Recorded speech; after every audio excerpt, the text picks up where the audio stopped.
नमामि धन्वन्तरिमादिदेवं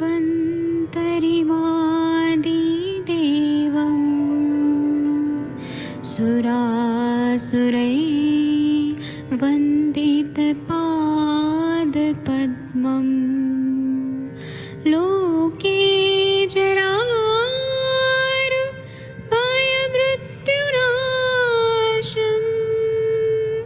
दातारमीशं विविधौषधीनां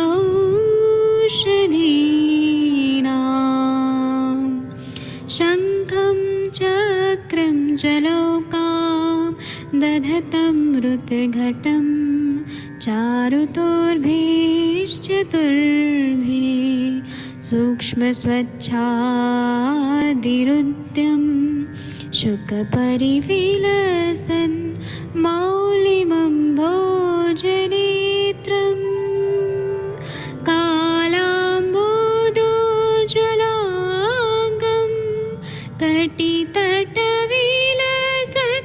चारुपीताम्बराढ्यं वन्दे धन्वन्तरिन्तं निखिलगदमिव प्रौढदावाग्निनीलम्।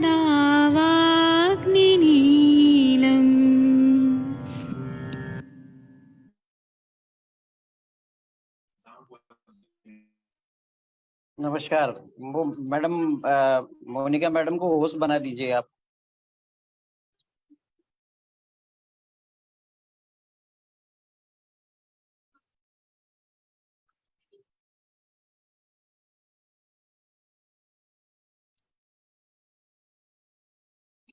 मोनिका मैडम आप होस्ट हैं, आप शेयर कर दीजिए क्योंकि मैं बाहर हूँ।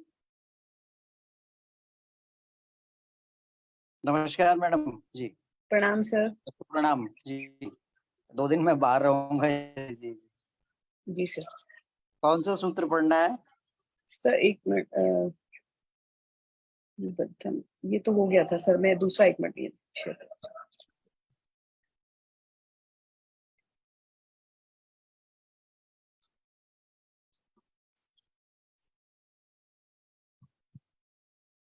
सर ये 52 पढ़ना है सर। वाट्याम मुदाव्रते तु भोजिए।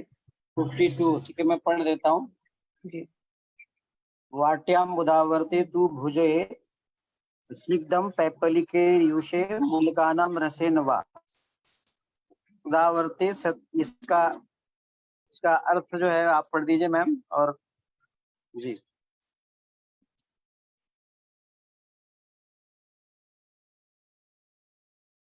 वंदना मैम, आपके पास हिंदी वाला है क्या इसका?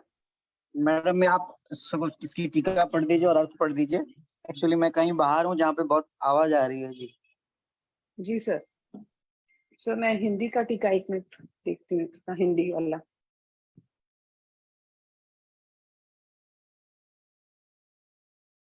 वंदना मैम, आपके पास हिंदी वाली बुक है क्या इसकी? त्रिपाठी वाली?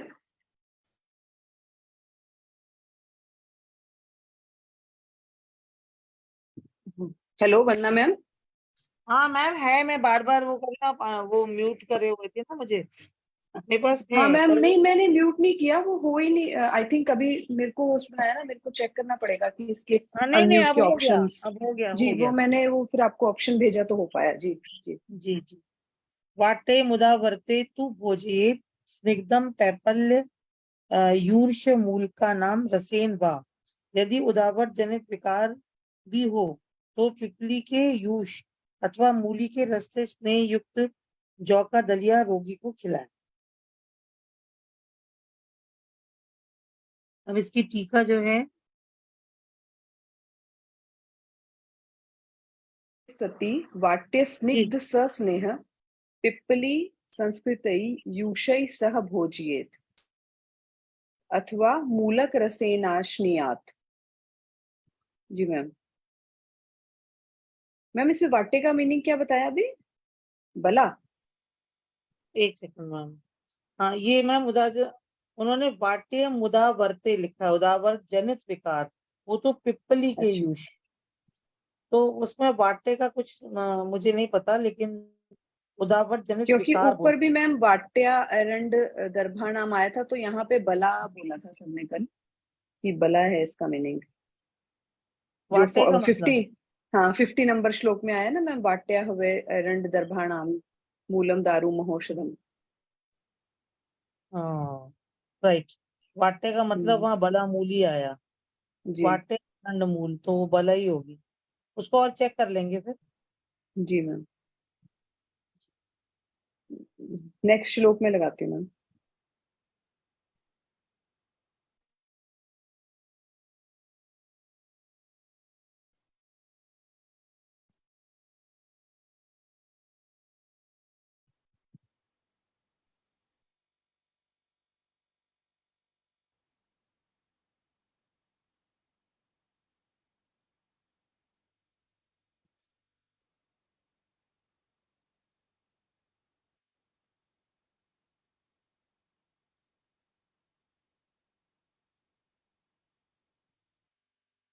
आशा मैम ये सेकंड वाला आप पढ़ दीजिएगा।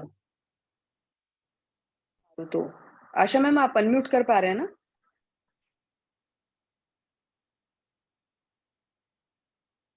आप लोग अनम्यूट कर पा रहे हैं? मैसेज में लिख दे तो पता चल जाएगा, जब तक आप पढ़ दीजिए मैम। बद्ध विण मारुतो अश्नियात क्षीरेणो उष्णेन यावकम कुलमाशान वा बहु स्नेहान भक्षयेत लवणो उत्तरान। यदि जी मैम। मल तथा अपान वायु की रुकावट हो तो गाय के गर्म दूध के साथ जौ का दलिया खाने के लिए दें, अथवा पर्याप्त स्नेह तथा नमक मिलाकर कुल माश यानी उबाले हुए चना, जौ आदि धान्यों को रोगी को खिलाएं। है कि अगर बद्ध आपका मतलब कोष्ठबद्धता हो और उसमें वायु का भी अगर ये ना हो रहा हो, मतलब निष्कासन ना हो रहा हो, तो उसमें गर्म दूध के साथ जौ का दलिया, ऐसे ही बताया ना मैम आपने? जी मैम। जौ का दलिया खाना चाहिए। जी मैम। बद्ध, इसका संस्कृत टीका है सर्वांग टीका, बद्ध वीण मारुत उष्णेन क्षीरेण यावकम अश्नियात। वही बताया मैम कि जहाँ पे वीण बद्धता और मारुत बद्धता हो, मतलब वायु ना निकल रही हो, वहां पे गर्म दूध के साथ जौ को खाना चाहिए, अथवा या कुल माशान बहु स्नेहान लवण प्रधानान भक्षिएत, या फिर जो अभी आपने बताया उड़द चना आदि, उनको बहुत सारा स्नेह मिला के और लवण, बहुत सारे स्नेह और लवण इसको मिलाकर खाना चाहिए। जी मैम। उसके बाद गुल्म में घृतपान के ऊपर है 54 नंबर का श्लोक। तो अगर कोई भी अनम्यूट हो पा रहे हैं सब लोग, तो फिर कोई पढ़ जाए इसको। हाँ मैं पढ़ रही हूँ मैम। जी। हाँ। नलिनी त्रिवृत दन्ती अभ्य कंपलिकैः सह समलाय घृतं देयं सविडक्षार नागरम् नील्यानदिभिः सह सदोयनां नराय विड्डादियुक्त घृतं देयम्।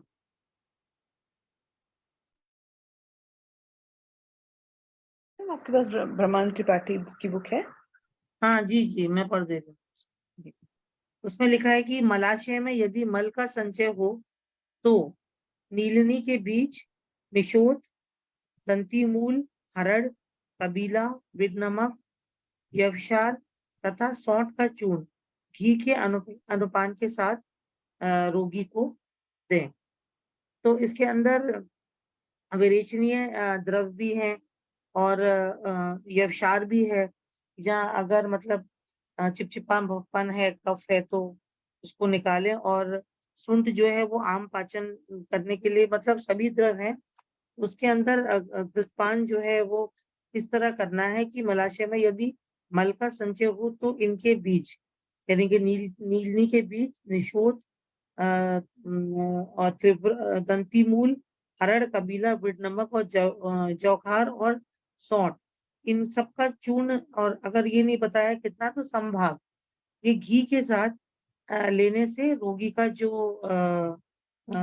वो है मल निष्कासन हो जाता है। जी मैम नीलिन्यादि भी सह सदोषाय नराय विडादियुत घृत देयम। सदोषाय नराय, इसका क्या मीनिंग हुआ मैम यहाँ पे? अंजना मैम भी आ गए ना?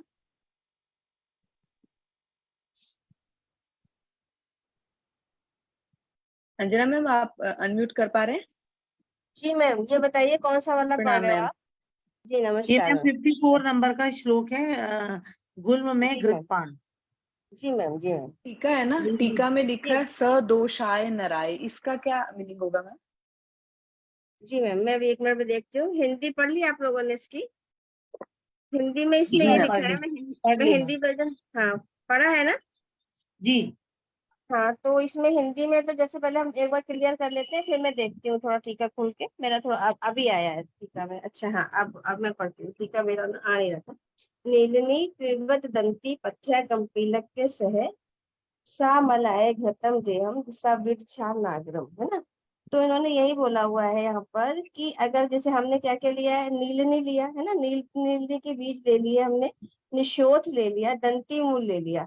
नीलनी त्रिवत दंती पथ्य मतलब हो गया हरीत की, और कंपीलक ले लिया। इनके साथ हमने बिड़ नमक लिया, सविर छार नागरम। तो ये इसके साथ क्या किया, घृतम देयम। घृतम देने के बाद हमने क्या किया कि सॉल्ट का चूर्ण घी के अनुपान के साथ देंगे तो वो, चलिए थोड़ी सी प्रॉब्लम कर रहा है, तो वो क्या करेगा कि मल का निष्कासन कर देगा, मल को बाहर कर देगा। आप टीका की बात कर रहे हैं? टीका में 1 सेकंड मुझे दीजिए, आप लोग डिस्कस करिए, मैं 1 सेकंड दीजिए। ये मैम मुझे ऐसा लगता है कि सह सदोषाय का मतलब है, सदोषाय इन्होंने वही बोला है कि जिनको मलबद्धता हो और जिनको वात वृद्धि हुई हो, हाँ उनके लिए, है ना? क्योंकि जी ये जी वही, जी, तो ये चतुर्थी विभक्ति है ना, सदोषाय नराय, तो मतलब हाँ उनके लिए, है ना, उनके लिए विड़ आदि से युक्त घृत देना चाहिए। विड़ नमक आदि जो भी यहाँ मेंशन किए हैं, विड़ नमक, क्षार, नागर, सौंठ, इनसे युक्त इनको मिलाकर घृत में देना चाहिए। ये बोल रहे हैं आप ना, नीली आदि भी सह दोषाय नराय बीड आदि युतम घृतम देयम, यही पढ़ा आपने जी ना? जी जी मैम जी। तो जैसे हमने अभी पढ़ी दिया कि नीलनी तीव्र दंती पथ्या और कंपीलक, ये हमने लिया। इनको जब हम साथ में लेंगे, मतलब ग्रहण करेंगे, बिडादी के साथ में युक्त करके घृत के साथ लेंगे, तो वो सभी जो है वो सह दोषाय, मतलब कि जनरली इसमें इन्होंने यही बोला होगा कि जितना भी अभी हम पढ़ रहे थे, श्लोक में भी लिखा हुआ है साफ साफ, श्लोक में साफ साफ इन्होंने दे दिया है कि हम निकालेंगे सा मलाय ना, सा मलाय मतलब जो भी हमारे जो दोष हमारे मलयुक्त हो गए हैं, उनको हम इसके द्वारा बाहर निकालें। सा दोषाय नराय, नराय में जैसे आपने कहा ना कि पंचमी विभक्ति है, तो यहाँ पे दोनों का वही आएगा कि नर में जो जितने भी दोष हो गए हैं, या दोष मलिन दोष हो गए हैं, या मल युक्त दोष हो गए हैं, उनको ये जो हमारा पूरा योग है, नीलनी त्रिव्रत दंती पथ्या कंपीलक बिड नमक क्षार और नागर, ये सब मिला के हम घृत के साथ देंगे तो सा मलाय, जो भी मलयुक्त दोष है या जो भी मलिन हो गए हैं दोष हमारे, वो शरीर से बाहर निकाल। जी मैम। तो नलिनी के बीज नीलिनी के बीज क्या होते हैं मैम ये? सर ये नीलनी एक ये जो है ड्रग आई है, और शायद मेरे को लग रहा है इंडिगो ही है क्या मैम ये? इंडिगो, इंडिगो, हाँ जी, हाँ टिंक्टोफोरिया। इंडिगो ही है ये, हाँ। अच्छा, थैंक यू। सारा कॉम्बिनेशन करके अगर जैसे पेशेंट को इस तरह से, कभी कभी आता है ना पेशेंट हमारे पास क्रॉनिक केस लेके आता है, बहुत ज्यादा कॉन्स्टिपेशन होता है, और बहुत क्रॉनिक कॉन्स्टिपेशन का केस होता है, पेट साफ नहीं हो रहा है, और जैसे कहते हैं ग्रहणी दृष्टि है, मल का जो है अवरोध है, तो ऐसे केसेस में इस तरह की जो कॉम्बिनेशन इन्होंने बताए हैं, बहुत ही अच्छा कॉम्बिनेशन है। क्योंकि त्रिवद दंती अभिया कंपीलक, ये हम सभी जानते हैं, बीड छार नागर हम पढ़ते ही आ रहे हैं। इसमें एक और अच्छा योग बताया कि नीलनी भी जोड़ा जा सकता है। तो नीलिनी को जोड़ के अगर ये एक कॉम्बिनेशन है तो इसका मतलब वही है कि साफ साफ गुल्म में स्पेशली बताया है कि जो पेशेंट क्रॉनिक वातज गुल्म के आते हैं या उनको बहुत प्रॉब्लम आती है कि गैस बन रहा है और पेट साफ नहीं हो रहा है, इस कारण जो है आगे की डिजीज भी उनको हो सकती है। तो इस तरह में ये नीलिनी का बहुत अच्छा रोल दिया है और आगे के श्लोक में भी नीलिनी आ रहा है। पढ़िए मैडम, पढ़ा जाए। हाँ, मेरे ख्याल जी में ये विरेचक द्रव्यों में आता है ना, श्लुक संकिनी नीलनी तिलवकानी। हाँ तो मैं वो एक बार इसीलिए जो है देखना। विवृत भी इसमें है। तो ये जो है मलबद्धता को दूर करने के लिए विरेच्य द्रव्य यूज किए उन्होंने। और जी चिपचिपाहट कर रहा है, आम का पाचन। तो पूरा जो ग्रुप है उसको इस तरह उन्होंने पूरा ये जो मेडिसिन का जो योग है इस तरह पूरा बनाया कि उसको पेशेंट को जो है वो मलबद्धता भी दूर हो जाए और वहाँ रुक्षता भी ना हो। तो उन्होंने जो है बाद में उसमें घी के अनुपान के साथ उसको बताया। जी मैम, जी नीलिनी का मैम। पढ़ने आगे भी आया है तो पक्का है कि नीलिनी जो है वो यहाँ पे इफेक्ट कर रही है कहीं ना कहीं। ये हम लोग को आज पता चला ना, ये लोग हम लोग थोड़ा नहीं जानते थे नीलिनी का यूज इस तरह का हुआ है ना। जी जी चलिए मैम। आगे पढ़िए मैम। मैम ये जी जो कंपीलक है इसको उसमें भी दिया जाता है ना, कृमिघ्न भी है ना कंपीलक। तो ये जो योग बनेगा नीलिनी त्रिवृत दंती पथ्या कंपीलक, ये काफी स्ट्रांग भी होगा मैम। तो थोड़ा जी मुझे लगता है कि है जी ना, इसकी क्वांटिटी हाँ, को देख के हाँ समझ के देना पड़ेगा, एक्चुअली क्योंकि इन्होंने दंती अपने स्पेसिफिक, आप में हाँ बहुत स्ट्रांग होता है। बहुत ज्यादा है, हाँ बहुत ज्यादा है। हम्म। और सबसे बड़ी बात इन्होंने यहाँ बोल भी दिया है ना, वातज गुण है ना। वातज गुण जी का मतलब है कि जो मतलब मलाश्रित हो जाते हैं या मलिन हो जाते हैं ना, जो बताया भी गया है कि दोष मलिन हो गए हैं। और जब दोष मलिन तभी होते हैं जब क्रॉनिक कहते हैं ना, क्रॉनिक डिजीज मान लीजिए, या फिर वो एकदम कष्ट अवस्था जो आती है जिसमें कि अगर पेशेंट को अभी भी ध्यान नहीं दिया जाएगा तो फिर वो उसके उपद्रव शुरू हो जाएंगे। तो वहां पे ही इन्होंने, क्योंकि देखिए हमने ये भी पढ़ा है, आप शुरू से पढ़ रहे हैं, तो शुरू में बहुत सिंपल सिंपल योग बताए जाते हैं है ना। जी उसके बाद देखिए वो योग धीरे धीरे धीरे धीरे उसमें बताते रहते हैं। तो मुझे लगता है कि जैसे हम लोग ही पढ़ते हैं कि प्रॉब्लम स्टार्टिंग की प्रॉब्लम है, या कहते हैं ना कि पहले कुछ कम दोष इन्वॉल्व है, फिर कुछ मध्य दोष इन्वॉल्व है, फिर जब सारे दोष इन्वॉल्व है तब जाके हमें हम्म, उस तरह की चिकित्सा करनी चाहिए, जैसे इन्होंने इस तरह जी से हमें देखने को मिला। जी जी। अगला श्लोक कोई पढ़ेंगे या मैं पढ़ूं? कौन आदित्य सर कौन आप है? पढ़ेंगे क्या? जागीर सिंह जी, महाजन सर, रवि कुमार सर भी हैं। आशा अगर मैडम पढ़ना से चाहें मैं। पढ़वाइए, आशा मैडम से हाँ पढ़वाइए, आशा मैडम। नीलिनी त्रिफलाम रास्त्राम बलाम कटुकरोहिणीम पचेद्वि पचेद्विडगं व्याघ्री च पालिकानि जला ढके रसे अष्टमाग शेषे तु घृत प्रस्थम विपाचयेत् दग्ध प्रस्थेन संयोज्य सुधाक्षीर फलेन च ततो घृतफलं दद्याद्धवा गुमंड मिश्रितम जीर्णे सम्यक् विरिक्तम च भोज्ये द्रस भोजनम गुल्म कुष्ठ उदर उदर व्यंग। व्यड व्यंग शोभ पांडु आम ज्वरान श्रीवत्रम प्लीहान उन्माद हंत ये नीलनी घृतम। बहुत अच्छा पढ़ा सर आपने। ये मैडम जी मोनिका जी मैम। मैडम, अंजना मैम, जी यहाँ पर जी मैं नीति के विषय में विरेच्य तो है ही है, वो हम लोगों ने पहले पढ़ा है। बट ये इंडिगो फेरा टिंक्टोरिया ही है इसका बॉटनिकल नेम। और ये जो है तूड़ी, नीलनी, नीली, दोला, नीलिका, रंजनी, श्रीफली, मधुपर्णिका, क्लिंतिका, काल केशी, नील पुष्पा, इन नामों से ये जो है वो जानी जाती है। ये तिक्त रस युक्त है, रेचक है, बालों के लिए हितकर है। डाई वगैरह में भी हम लोग इसको यूज करते अभी हैं। एक्सटेंसिवली उसी के लिए ये फेमस है जी मैम, नीलिनी। जी मैम। और ये जो है उष्ण वीर्य है, मोह भ्रम उदर रोग प्लीहा वात रक्त कफ वायु और आमवात उदावर मधुरोग और उग्र विष को ये दूर करने वाली होती है। तो नीलनी का जो है वो एज अ डाई ही केवल नहीं है, it is a very good रेचक ऑल्सो। और इसीलिए ये रेचक उसमें आती है, मतलब तिव्रत और इन सब के साथ, निषोध के साथ ये आती है। पर उसको उतना स्पेसिफाई करके उन्होंने यहाँ पर यूज किया है गुल में, तो ये अच्छा लग रहा है कि ऐसा नहीं है कि ये जो है इसका पूरा पूरा श्लोकी इसी के ऊपर उन्होंने लिखा है। इसको मतलब काफी स्पेसिफाई किया है यहाँ पर नीलनी को। जी मैम।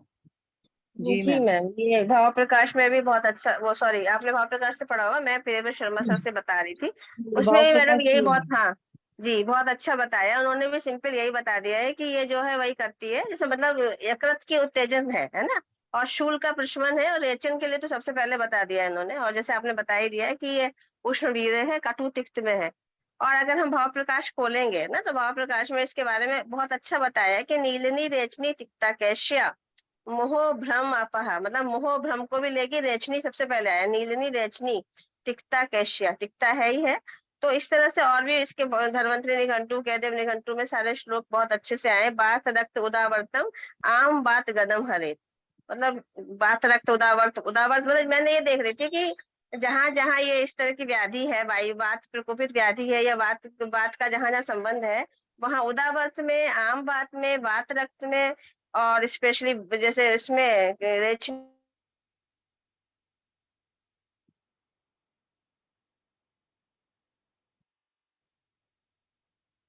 मैम अनम्यूट करिए।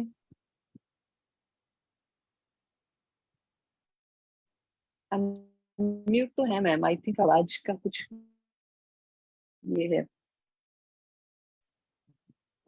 नीलनी घृत, नेटवर्क का मैं शायद पढ़ कुछ इशू देती हूँ। लग रहा नीलनी घृत, है। जी नीलनी घृत जी मैम, जी कैसे मैम। बनाएंगे उसकी हिंदी व्याख्या है, उसमें है कि नील के बीज, और हमने त्रिफला लिया है, रासना, वलामूल, कुटकी, वायविडंग, कंटकारी, ये सारे द्रव्य हम जो लेंगे, त्रिफला में भी तीनों द्रव्य अलग अलग लेंगे, एक एक पल लेंगे और उनको यवकुट करेंगे, और फिर वही एक आढ़क जल में हम पकाएंगे। आठवां भाग शेष रह जाएगा, यहाँ पे आठवां भाग शेष रह जाएगा, तब छानेंगे। और फिर जब छानेंगे तो उसमें घी का, गाय का घी मिलाएंगे, एक प्रस्त और एक प्रस्त दही मिलाएंगे, और साथ में एक प्रस्त हम जो है वो स्नूही क्षीर भी मिलाएंगे, और इसके बाद उसको फिर पुनः पाक करेंगे। मतलब हमने जो ड्रग्स ले ली, नील नील का बीज लिया हमने, और उसके बाद हरण वहेरा आंवला मतलब त्रिफला ले लिया, फिर हमने रासना, बलामूल, कुटकी, बायबिडंग, ये चार डब्बे लेके, और उसमें कंटकारी भी मिलाया, फिर इसको एक एक पल लिया, और हमने इसको एक आड़क जल में खौला दिया। और उसके बाद जब आठवां भाग उसका रह जाएगा, तो उसमें हमने घी, दही और हमने स्नूही दुग्ध डाला, एक एक पल की मात्रा में डाला, और उसको हमने फिर पकाया। और फिर जब वो तैयार हो जाएगा तो उसको हमने छाना, घी, उसको तैयार हो जाने पर उसमें केवल घी घी बचेगा, और घी को हम छानेंगे, और इसमें से क्या करेंगे, इस घी में 4 तोला घी यवागु के मांड में मिलाकर उस रोगी को खिलाएंगे। मतलब इन्होंने, जैसे आपने बहुत अच्छा बोला था कि अभी इसमें बहुत तीक्ष्ण द्रव्य हो रहे हैं, उससे ऊपर वाले में भी, तो इन्होंने साफ साफ बोला है कि उसको घी को जो मिलाएंगे वो ऐसे डायरेक्ट नहीं मिलाएंगे, डायरेक्ट नहीं खिलाएंगे उसको, हमें यबागु के मांड, यबागु बनाएंगे, उसका भी मांड में खिलाएंगे। जब ये पच जाएगा तो उसके प्रभाव से भली भांति विरेचन हो जाएगा, और तब उसे मांस रस के साथ भोजन कराएंगे। ये घृत गुल्म रोग, कुष्ठ, उदर रोग, व्यंग, शोथ, पांडु रोग, ज्वर, श्वेत्र, पीलिया विकार और उन्माद रोग को नष्ट करता है। जी मैम, जी। और ये जो बहुत अच्छा योग है मैम, बहुत अच्छा योग है जी ये। जी जी, और बहुत टफ नहीं है, मतलब मेडिसिन भी, हाँ, इंडिगो भी मिल रहा है आराम से, मार्केट में इंडिगो है। बहुत जी आराम से मिल जाता है। जी मैम। मैम ये जो मैक्सिमम द्रव्य है ना, जो हम लोगों ने पहले गण पढ़े थे आदित्य सर, यहाँ पर कैटेगराइज करे हुए हैं आयुर्वेदा में अलग अलग गण।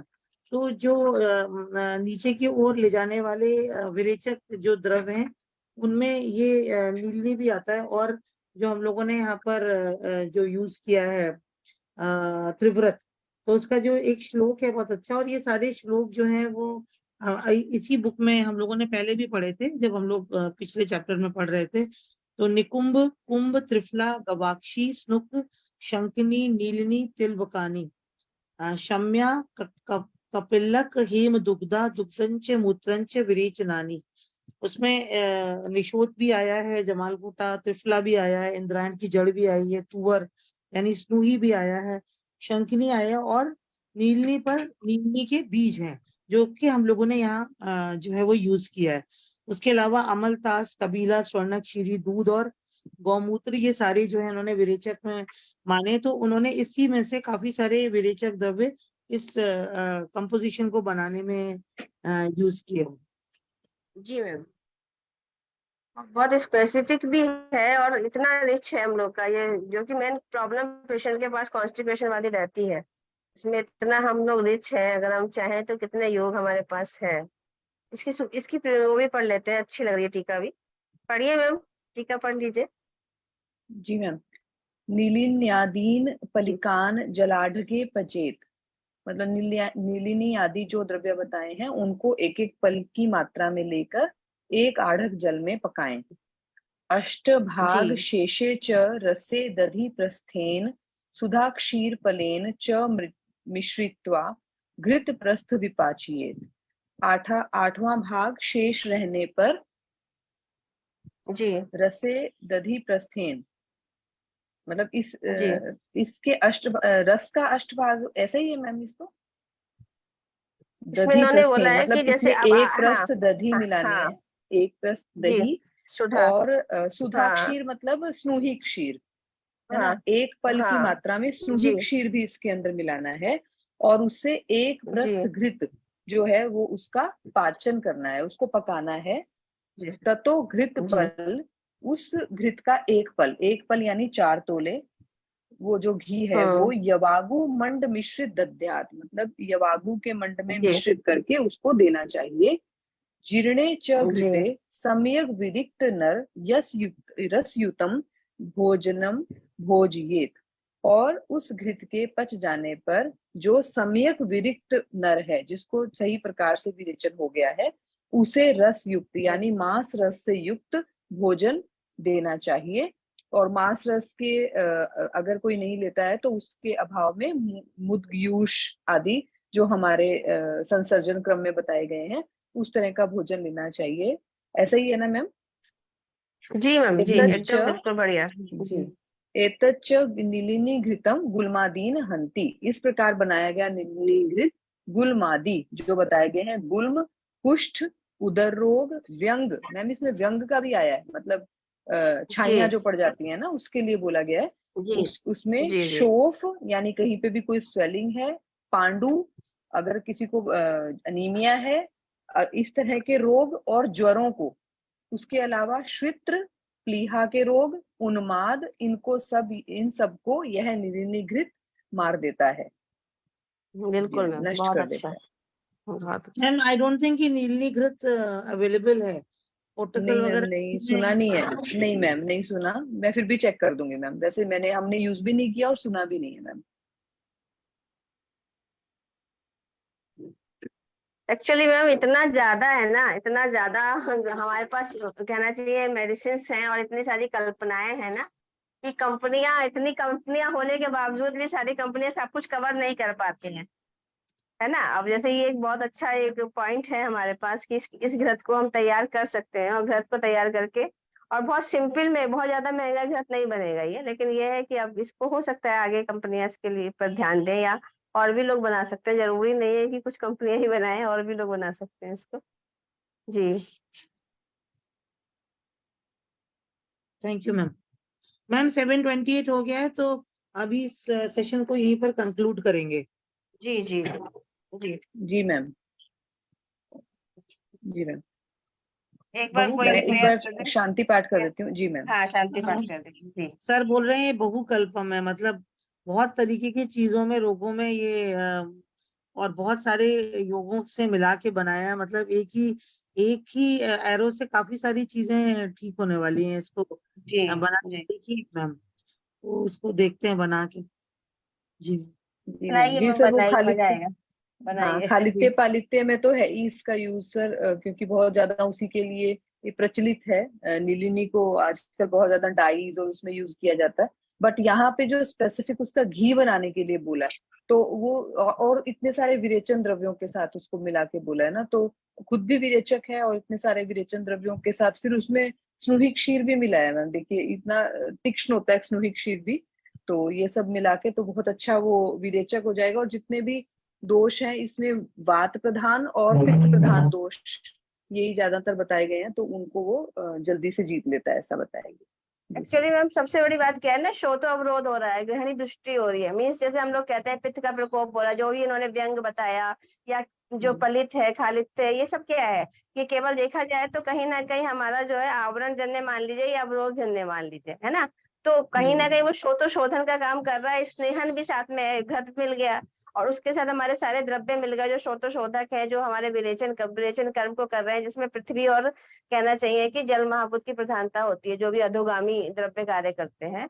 तो एक तरह से वो पूरा शरीर की शुद्धि कर रहे हैं, शोधन कर रहे हैं। तो ये तो मतलब जैसे मैंने यही सोचती हूँ कि जैसे उसमें क्या हो रहा है कि हमारी ग्रहणी दृष्टि खत्म हो रही है, और फिर वो सूक्ष्म जितने भी हमारे श्रोतोवरोध हुए हैं सूक्ष्म रूप में जाके वो पूरा बॉडी को जो कहते हैं एनर्जी करता है। और जैसे घृत है तो वो कहीं ना कहीं एक घृत बहुत बड़ा योगवाही है, और घृत योगवाही है, दूध उसमें उन्होंने मिलाई दिया है, साथ में स्नूही क्षीर का भी अपना एक बहुत अच्छा इफेक्ट आ रहा है। तो ये अमृत तुल्य तो है ही है। अगर थोड़ी मात्रा में भी लिया जाएगा तो भी एक तरह से मुझे लगता है कि जैसे हम लोग विरेचन कराते हैं या कुछ पेशेंट हमारे पास आते हैं 15 दिन का समय नहीं दे पाएंगे, तो ऐसे पेशेंट में अगर हम नित्य विरेचन के लिए इसको रखेंगे तो ये जो कॉमन प्रॉब्लम्स पेशेंट की आती हैं, या जैसे हमारे कुछ पेशेंट आते हैं जिसको हम लोग पीसीओडी वाली बात करते हैं या ओबेसिटी वाली बात करते हैं, या गुल्म की पेशेंट है या ग्रहणी दृष्टि के हैं, तो कहीं ना कहीं इसका इफेक्ट बहुत अच्छा मिलने वाला है।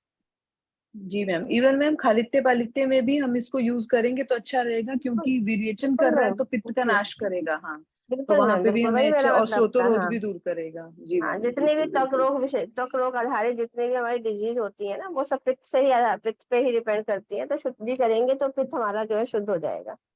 चलिए जी मैम, मैम। बातें बहुत हैं हम लोग आगे के काम करते हैं, पूजा कर लेते हैं, प्रेयर जी कर मैम। लेते हैं जी मैम। फिर। Thank you ma'am. जी मैम, मैं एक बार गायत्री मंत्र पढ़ देती हूँ। जी। ओम भूर्भुवः स्वः तत्सवितुर्वरेण्यं भर्गो देवस्य धीमहि धियो यो नः प्रचोदयात्। ओम भूर्भुवः स्वः तत्सवितुर्वरेण्यं भर्गो देवस्य धीमहि धियो यो नः प्रचोदयात्। ओम भूर्भुवः स्वः तत्सवितुर्वरेण्यं भर्गो देवस्य धीमहि धियो यो नः प्रचोदयात्। ओम शांति शांति शांति भवतु। सभी का दिन शुभ हो, सभी लोग को नमस्कार। जी, थैंक यू प्रणाम मैम। मैम, सभी का दिन शुभ हो। Thank you ma'am.